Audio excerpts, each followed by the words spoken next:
Hi everyone, and welcome to another episode of Why People Do What They Do, where we have interesting conversations with individuals from various industries. Now, today with us, we have Mavis Ang with us. She's a hairstylist from one of the more prominent hair salon chains in the country. You may have heard of it. It's Shawn Cutler. Now, Mavis, tell us about your journey as a hairstylist. Was this something that you've always wanted to do from a young age? Yeah, I really love hair since I was really young. I would say maybe about 4 or 5 years old. Wow, so young. Yes. So I think because my mom bring me very frequently to hair salon, so I get really interested into hair. Okay. And I always like to follow her to hair salon because I think I'll become the hairstylist little helper. So I'll be very happy if there's someone who wanted to perm their hair, then I will be passing the perm paper to the stylist. Okay. Or either like there's someone already perm their hair before I go, then I'll be the one who to put the paper nicely for prepare for the next usage. But what was it about hair that you love so much? Why wasn't, like, for example, it wasn't makeup or it wasn't perfume, it was particularly hair? Why was it? Like, do you used to play with Barbie dolls and then like comb their hair and all Yes, that? Was that how it sparked your interest? I don't know how it's come from, and I really love hair since young. I have Barbie doll. Yeah. I know what I do to my Barbie doll. I just braid their hair. Oh my God. And I even like steal the watercolor from my sister. And I colored their hair. Oh wow. I cut their hair, the hair cannot grow, but I still cut. But then I color it. And I still keep the Barbie dolls actually. Until today? Yes. Wow. Yeah. So that was how you started. You would follow your mother to the hair salon in Penang, by the way. So Yeah. Mavis and I have something in common. We're both Penangites. Yes, Penang lang. So that's where you started. You would be the little helper in hair salon. When you reach a certain age, were you a teenager when you decided that this is something that I want to do? I know from our earlier conversation earlier today, you mentioned that in high school, you know how we would have those forms in school passed around. They would say like, what is your ambition? And inside, you knew that this is what you wanted to do. You wanted to be a hairstylist, but you didn't want to pen it down. Tell us why. Why didn't you have that? Why didn't you have the courage to actually pen down, like, I want to be a hairstylist? I think it's really common that your teacher always want you to become someone else, like really professional. Like they always want you to become like doctor, lawyer, or whatever. But yeah, I'm just not brave enough to tell them what I want to be. But in my heart, it's always there. Like I always want to be a hairdresser since that time. Like when I was young, even though until I finished school. Okay. Yeah.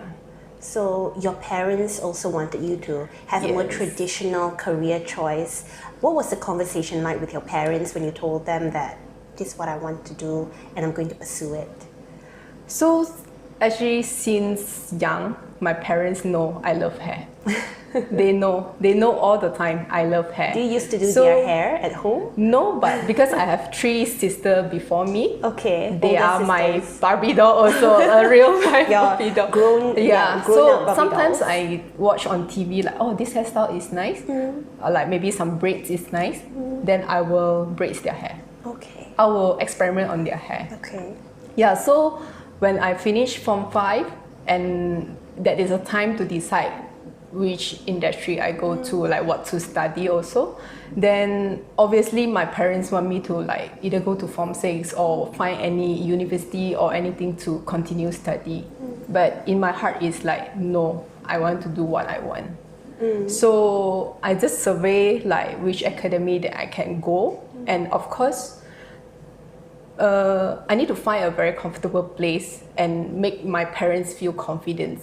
Because in their mind is that a hairstylist is always someone who don't like to study, someone with no discipline, someone that like the Ponteng scholar or whoever just carry the golden blonde hair, which is they think is very bad image. And I'm from a small town in Penang, so image to them is very important. So that time I start to try to find a good academy that they feel that I really go to school. So I found a cut above academy. They actually give us a very good environment to study. So the environment is like really a classroom, and then we have a theory, and then only slowly we move on to hands-on. We do on mannequin head first, and then go to a live models. Okay. So it's really like a full study. I think full course. Yeah. How long was that course? It's only 8 months. 8 months. Yeah. Okay. And then after that, you stay in a cut above. I'll stay in a couple for like I continue work with them for like about 1.5 years. Then I move on. Okay. Yeah. Did it bother you though that your parents had this image of a hairstylist, like someone who didn't have an interest in studying and someone who's not disciplined? Did it bother you? Actually, at first, yes, but actually, to me, hair industry is not just about hands-on. There's a lot of knowledge from the basic, which is a lot of things is from the theory side. Even until now, I'm like 12 years in this industry, but you know, when there's a new products come out, it's everything back to basic.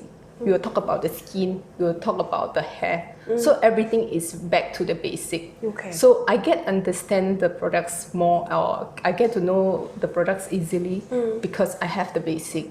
Right. Yeah. Okay. So I think the early stage of like the basic is really important. 12 years in the industry you mentioned. What is the most satisfying aspect of the job? I would say there's no one time but it's like every time when customer tell me I'm really happy with my hair, when I'm very satisfied with my hair, I'm more than happy. And sometimes after they leave the salon and they will just text me, Mavis, I really love my hair, and I think that is more than enough for me. I'll be 100 or 1,000 times happier than they had. And I know you work really long hours hours. as well. So those kind of text messages that validates, you know, your work and you perfecting your craft is very satisfactory to you as well. Was there one moment that you basically had throughout your 12 years in this line where you said like, okay, this justifies why I came into this industry? Was there that one moment that really was like your aha moment? I think I keep how to say I really passionate in this industry. I feel I really passionate in it. I really love it. I really love it, and I will find a way that how to satisfy the customer so that they will feel happy with my service. Have you ever had difficult customers before? Oh, it's always have. Yeah. But you just need to have a good conversation with them. Yeah. Sometimes it's not just about talking about hair. They will get boring. Yeah. Some people, they come to hair salon, they just want to spend their time other than their work. So they just want to come here and relax. Sometimes they just want to say out what they feel. They just need someone to talk to. Okay. Yeah. So sometimes it's not just only hair service. Yeah. So, you know, there's always difficult customers, and that also ties in with how hair is a very complex part of one's body, right? They say that hair is a woman's crown, but but the thing is, it's so complex because you may have two people with the same hairstyle, but they would look completely different because of your face shape, your features. How do you deal with customers who are so adamant, right, in wanting this particular hairstyle, but you know for a fact that it doesn't suit them? How do you tell them in a nice way, like, this is not for you? Okay, so nowadays, I think phone is very convenient. Everyone have a smartphone, and they always search like what they like, and they definitely have an image in their mind before they come in. But that's usually like Hollywood actress, Korean actress and singers, right? Yes. So the thing is, the part is the features are so different, right? Yeah. How do you? So the consultation is very important. I would say yes. So I will ask them how their daily routine for the hair. Ah. Yes. Okay. And also I will check the hair texture and I will ask like what's the hair history, okay, like what they have done it before, like maybe color or perm or anything. So then I will tell them, if you really want this hairstyle, then what problem you're going to face, or if you are able to maintain it on your own. Because at the end of the day, no matter how nice I can do for you, but after you go back, you are the one, you'll be the one who handle your own hair, not me. So I think my job is make you a nice hair, and then at the same time, I need to tell you how to manage your own hair. So if you are able to do what I tell you, and then you are able to achieve the hairstyle. But if you think that you don't want to spend so much time on your hair, but you are looking for the very complicated hairstyle, then this is the way that how I say no. And that's something that I also face personally. Like whenever I go to a hair salon and they do it so nicely for me, I feel like, okay, for once in my life has changed, you know. I will have really, really nice hair. But then the next day when I shampoo my hair and I blow dry it, then I realize like this is completely different. So that's a point of frustration for me. Have you ever had customers coming to you and then say like, hey, Mavis, you know, this is so different from how you did it for me yesterday. So what do you do? Everyone have this problem. So I think this is the reason why you cannot handle your hair, because maybe your hairstylist never tell you that how to manage your own hair, how to take care of your hair, and what problem you are actually facing. So usually all these things I will tell my customer. I will diagnose the scalp first, I will tell the hair texture, and then what you need on your hair, like what you need to do in hair salon, and then how your home care is. So home care is very important to help you on how you style your hair. And of course the styling, it's actually, it will affect like how you look on that day. So like how to blow dry, how to use your heat tools like your curling tong, your flat iron, like whether you need it. So you also need to learn like how to style your hair. I think this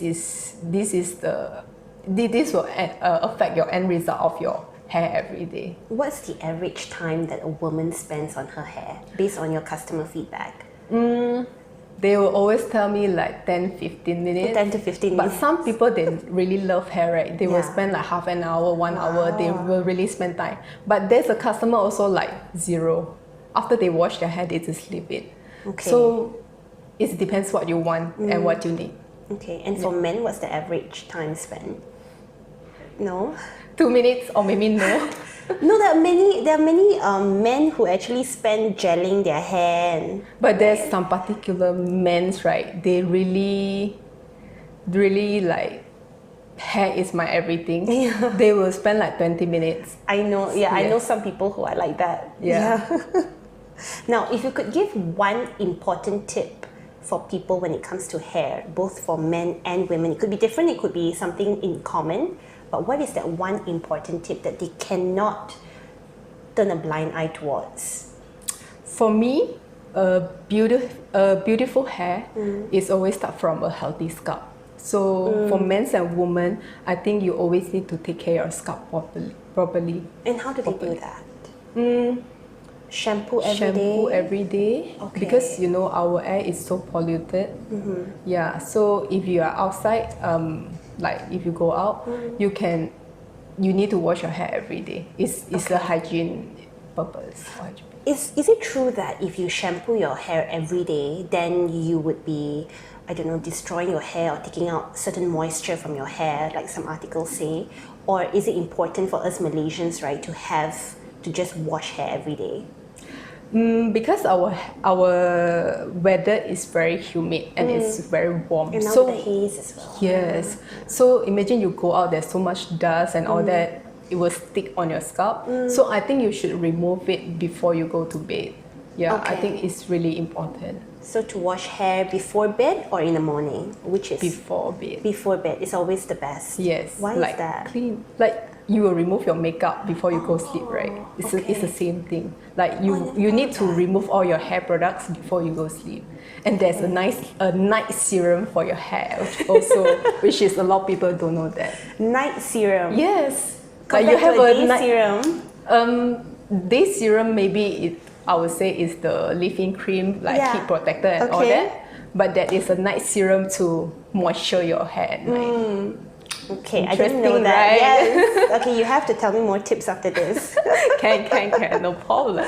Okay, so this is something that I want to ask you. I think many people, including myself, there are certain moments, right, when we visit a hair salon, and there are many hairstylists who upsell things to us. So I've had moments where I go in, right, and the hairstylists want me to do scalp treatment lah, and then want me to perm my hair, or at different moments want me to straighten my hair, and then they want me to do to dye my hair, or before that I also had to, what do you call that, to bleach your hair. So there are many things to upsell things. Is that something that most hairstylists do? I've always wondered why. Is it to hit KPI, or is it because when we come to them our hair is like completely hopeless already, and they find that, okay, if you want me to do a better job for you the next time, you have to use all these good products? What is it? I've always wondered why.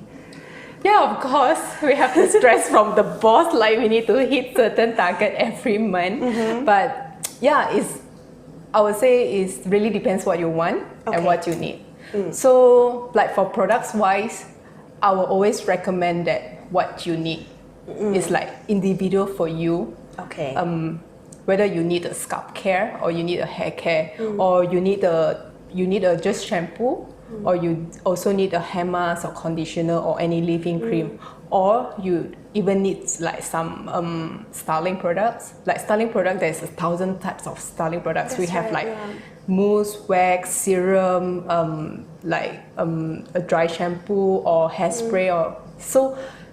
Customer always don't know what they actually need until the hairstylist tell them. Okay. So I think hairstylist it's a responsibility of hairstylists to tell them what you need, and if you want to achieve certain style, and what kind of products you need. So it's not like you need to buy everything, especially also like shampoo. So some people will say, no, you must use this, right? I'm sure you have a lot of experience. The customer will the hairstylist will tell you, you must use this one. Yeah. And like this brand, what brand is really good.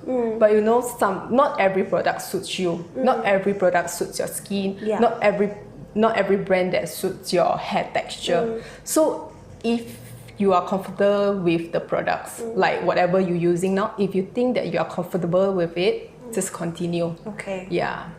I will never force my customer to buy any products, because I don't like it also. Like when I go to facial, I don't like the beautician tell me, oh, you need to buy your cleanser lah, toner lah.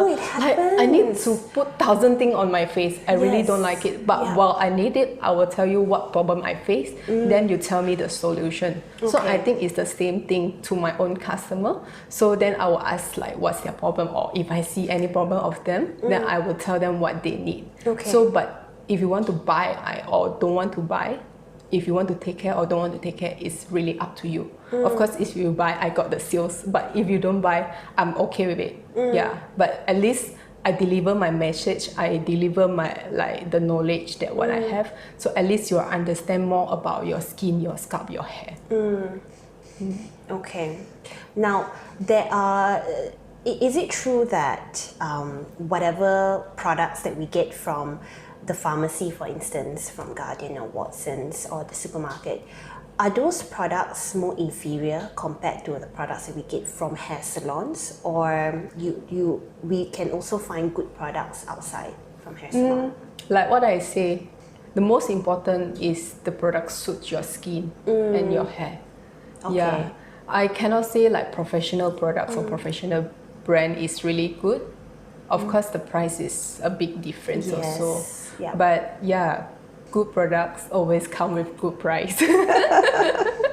Okay, Mavis, I know you mentioned earlier how what sets you a little bit apart from other hairstylists is that what I find now from our conversation earlier is that you tend to get customers to embrace their natural texture rather than change their texture. What I mean is that if they have curly hair or if they have wavy hair, right, don't necessarily need to rebond it or straighten it. Just embrace it. Tell us a little bit about that. Yeah, for me, I actually have a lot of Indian customers. Indian customers, yes. Okay. Because I think I love curly hair. Myself, I love curly hair. So there's one time I went to Miss Universe in Manila. Okay.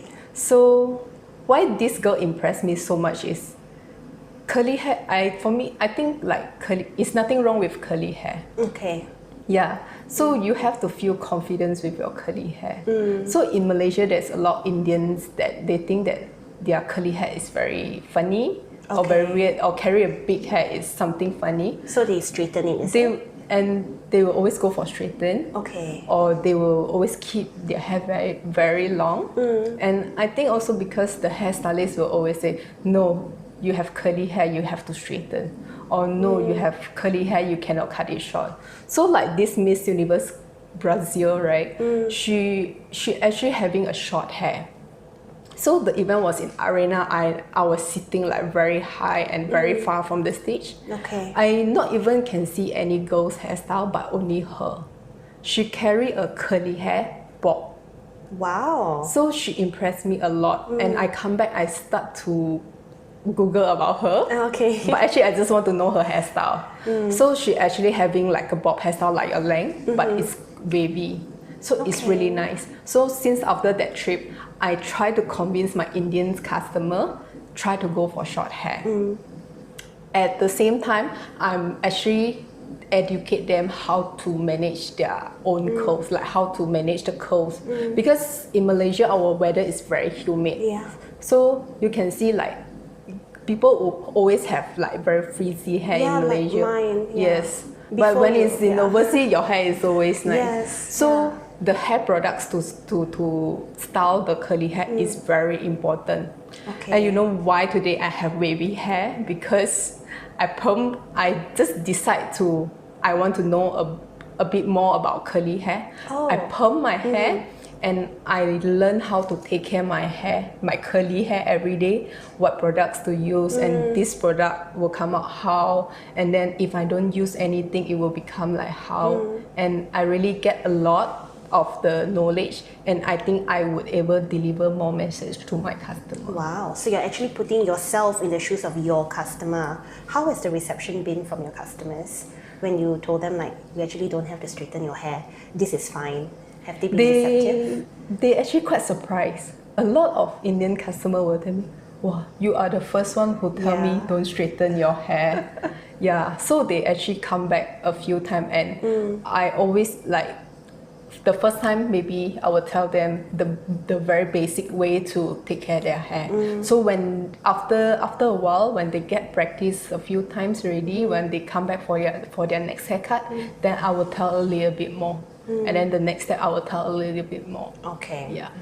For you, perming your hair just to put yourself in the shoes of your customers, right? That shows me that you're still very passionate about what you do in perfecting your craft. You've been in this industry for 12 years, and that's something that I want to explore with you.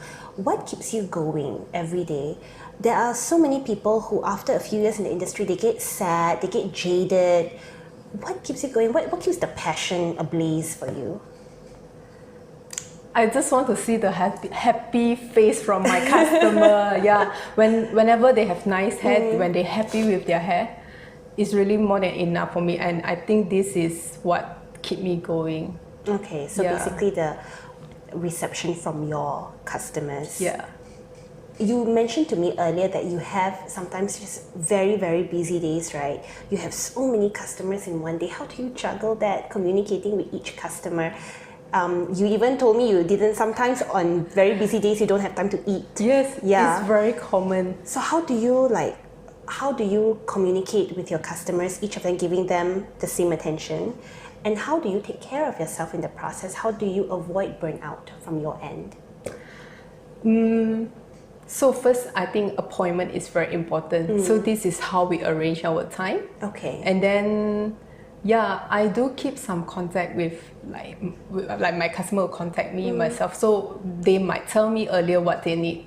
Okay. Like maybe customer A, they will tell me, oh, today I need a card, I need a color, so that I can estimate my time. Okay. So like, well, at this timing, I can have one customer only, or I'm actually able to take 2-3 customers at the same time. Okay. Yeah, and then for customer wise, if they can come in time is very important. Okay. Yeah, and some customer, I don't know how people think about hairstylists. So for me, time for us is time is very important. Okay. Like every second to us is very important. Okay. Which is like sometimes people just make an appointment and then they didn't turn up. They not even cancel their appointment. So if you have something urgent, then you cannot make it. You just call and then cancel it, so that I can have my time more flexible. Yeah. Like maybe I can Up a customer. Yeah, Right. or even I can use the 10 minutes go for my lunch. Yeah. And then Okay. I continue with another customer. Instead of I just sitting down there and keep waiting for you, but end up you didn't turn up. So sometimes I feel so sad. Like people don't.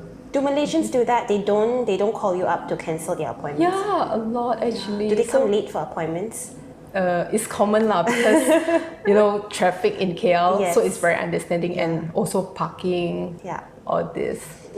Okay, so to all Malaysians, if you go to a hair salon and you want to cancel your appointment, just pick up the phone and cancel your appointment. Yeah, I think a lot of people don't practice it here. Yeah. But yeah, so how do you, back to the question of for yourself, right? During very, very, very busy days, how do you avoid burnout on your end? You've been in this industry for a while now, and you are learning, you're constantly learning, you're constantly communicating with customers, you're constantly talking to customers, listening to their problems, giving them counsel. How then do you take care of yourself? What do you do during your free time? Go back to Penang. I'll give myself a quality time. Okay. Yeah, means sometime I will, when I'm really tired, I will book my facial session, Okay. and I will just enjoy it. Okay. Sometimes I will get myself a holiday, even like a 3-day short trip. I'll find, I just want to get out from hair salon and like a busy life. Yeah. And how do you keep yourself in the know about what is being updated in the industry, new products, new styles, new customer demands? How do you keep yourself updated? Do you read a lot? Do you talk to people a lot in the industry? What do you do? Because now phone is really convenient. Yeah. So sometimes it's not up to me that I know that style. Customer will tell you the new style. Then you need to know. And then I need to know. And then from there I will start to explore about this hairstyle. Okay. There's one time, the Korean, the airy fringe, because of the airy fringe, like the Korean hairstyle, the fringe. So like, that time I didn't know about this fringe. And then there's a customer come in with a picture that I want this fringe, and she tell me in Chinese it's called 空气感刘海. Okay, I completely don't understand what is that. So I just cut according the photo. After that, I start to tell my colleague about this, and nobody know about this, and then we all start to searching about it. And then slowly it come out more people to having it, and it is actually because of one Korean drama. Okay. I forget the name, but it's become like a Korean trend already. So like every customer come in, they want this fringe. All right. Yeah. Wow. Yeah. Okay. So like for products, how we know more about like all new products, because in Shawn Cutler, we're using L'Oreal and Kerastase. So the products company will always give us the latest information about it. And myself, I'm the Kerastase K ambassador. Yeah. So that's why they will always update me. Okay. Yeah. And I always get to get the latest products, and I get to try it on myself first before I use on customer. Also, you actually like experiment on your hair first. You have to. You have to. Okay. Yeah. What is the current trend here in Malaysia now? Like you mentioned the fringe. Is the fringe still in trend? The fringe is slowly out already. So the trend now is still at the balayage hair color. Okay. So like I this want to year, try that one day. I'm gonna come and grow find your you. hair a bit longer first. So like this year in March, I went to Paris. So it's a L'Oreal 120 anniversary. Wow. So they have like a 3 days event in Paris. So this event is like they set up like different room and they are they are sharing different information. Okay. So we have a chance to go to every single room and learn about the latest thing and what's the trend in France and all over the world. Because Okay. the event is not only from the France, they also invite the hairstylists from US, from China, from Korea, even like Bangkok. So it's a worldwide thing. So we share the same information. Right. So what's trending right now in Europe, in the US?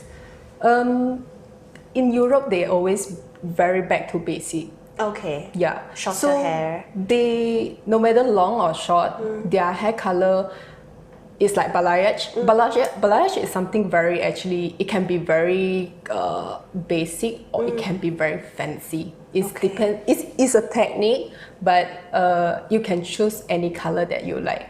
So, but in French, they always use something very basic color. They will use like different brown because their hair is not as dark as us. So they have like medium brown color. Okay. Their color is always at that level. They won't go for like super blonde hair or they won't bleach their hair too much. Balayage, right? Is it very high maintenance? Yes. Okay. I might have to rethink that now. No, with with a good knowledge of your hair, if you know how to take care of your hair, if you get the right products on your hair, it's very easy. Okay. Yeah.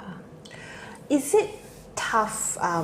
You mentioned that you get very, very busy, right, in the hair salon. So I'm guessing that it would be very important for you to have very reliable and trustworthy teammates. Yes. Do you work very heavily on a team-based basis? Yes. Is it hard to find good colleagues, good talent in the industry right now? Yes. We hardly to get like a good people to, people who come with good skill.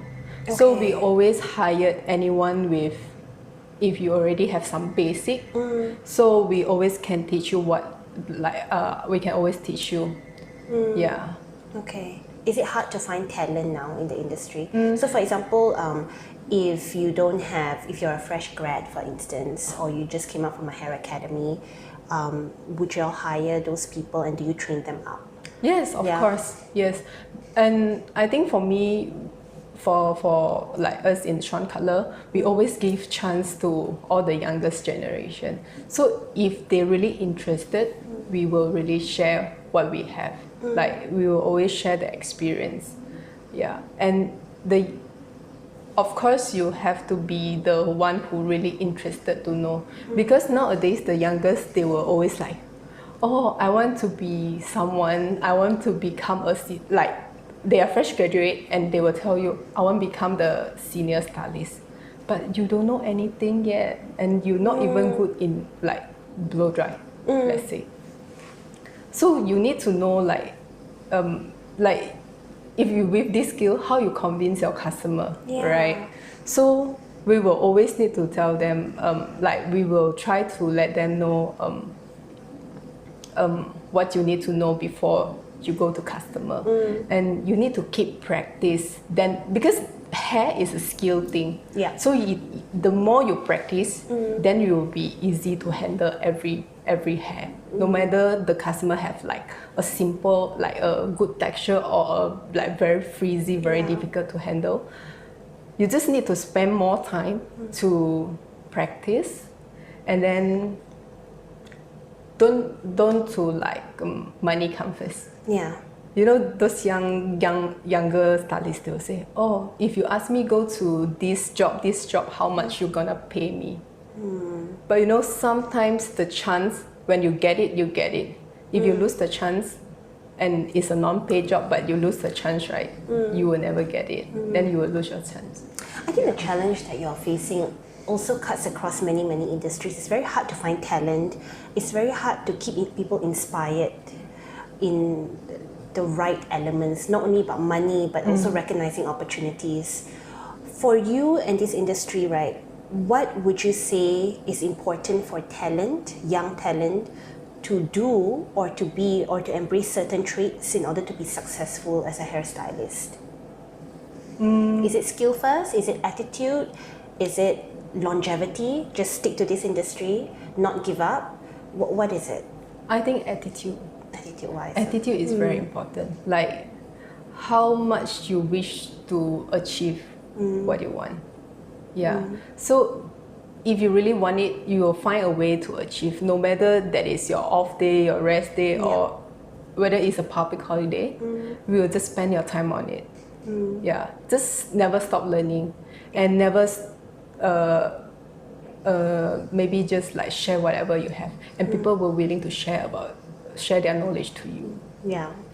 Yeah. Do people? What would your advice be for people who want to be in this industry for a long time? Stick to this industry. What is that one ingredient that's important?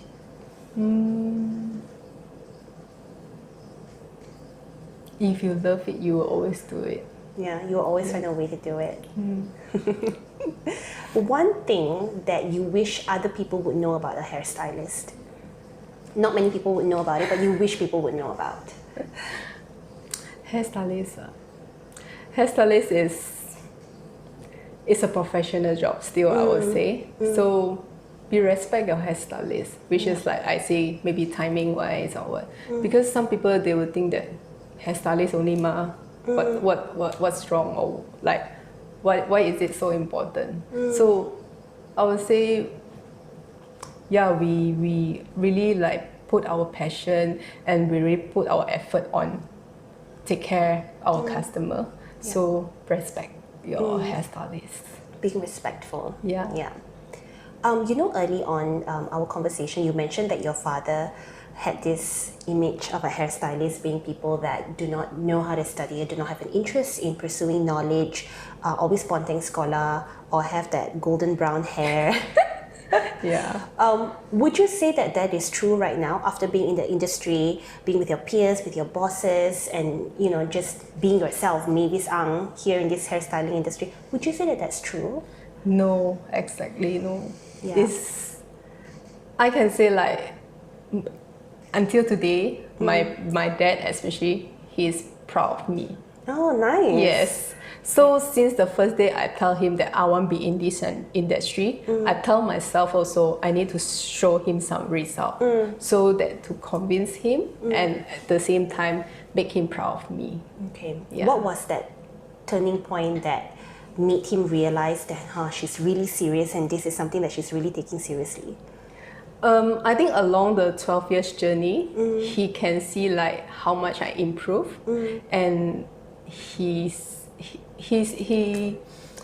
maybe in small town and the hair salon will be just hair salon. Okay. Every day just go to hair salon and work and come back salon, cut hair, color hair, perm hair, that's it. But because I work in KL, so I have a lot of opportunity to get into some outdoor jobs like maybe like Miss Universe.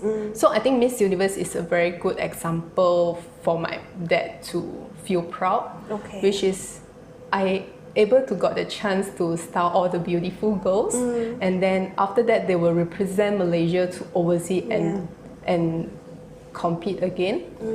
So hair industry is not something that you just work in hair salon, but at the same time you got chance to explore a lot more in the market. Opportunity, yes. Yeah. So you're able to see the world, and I able to travel a lot because of work. Yeah, I got a few Europe trip because of work, and I got like different learning trip to different country also. That he think that wow, hair industry is not just only in hair salon. Yeah. There's a lot more other. Opportunities, yeah.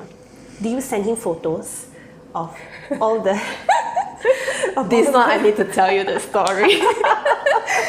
So there's one time I have a chance to do Tansri Michelle Yeoh hair. Wow. Oh, I was so happy, and that time I was still quite young. When she was in Malaysia, she came back. Yes, she came back to Malaysia for her event.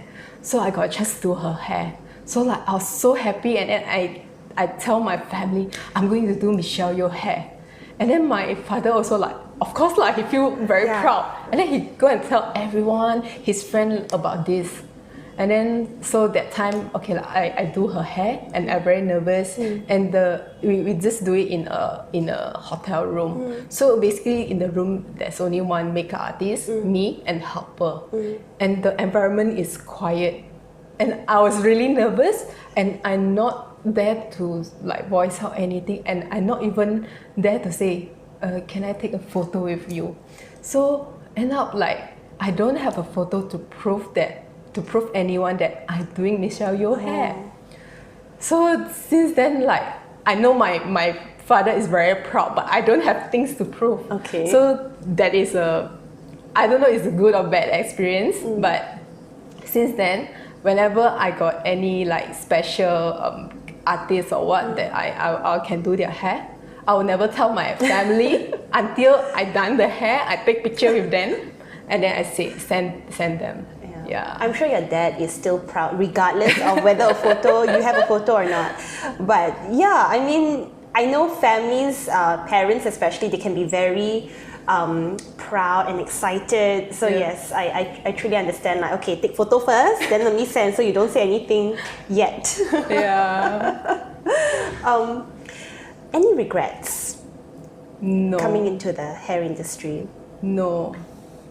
No regrets whatsoever. No if you regrets. could do one thing differently from the time you started and up until your 12-year journey, up until now, is there anything that you would do differently, being given the chance?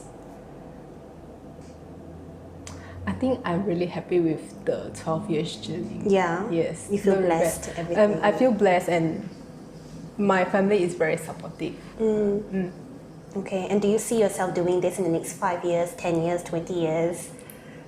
I just want to have a happy life. Like a lot of people will ask me, Mavis, you have so much customer already. Why don't you just open your own salon and you can earn more? And then just basically your own salon. But no, open salon is not my dreams. Okay. Yeah, because I can see my boss is stressful. I don't want to become like him. I just want to be more relaxed, and I have my customer group that they feel happy, and I'm happy with my life. Yeah. And I think you are a person who takes a lot of effort in perfecting her craft and making sure that you deliver on the job and your customers are happy. And that's what sets you apart from the rest. All right, thank you so much. Guys, that was the conversation that I have with Mavis Ang today. Lots of insights about the hair industry, about the beauty industry, and after this conversation, you bet that I have more questions for her off camera about how to basically get my hair in line every single day. So thank you guys. Thank you so much, Mavis, for spending time with us. Such a pleasure having you with us here today. Thank you everyone for watching another episode of Why People Do What They Do. If you like this episode and our past episodes, please like and subscribe our channel, and we will see you in the next episode. Thank you very much. Bye everyone.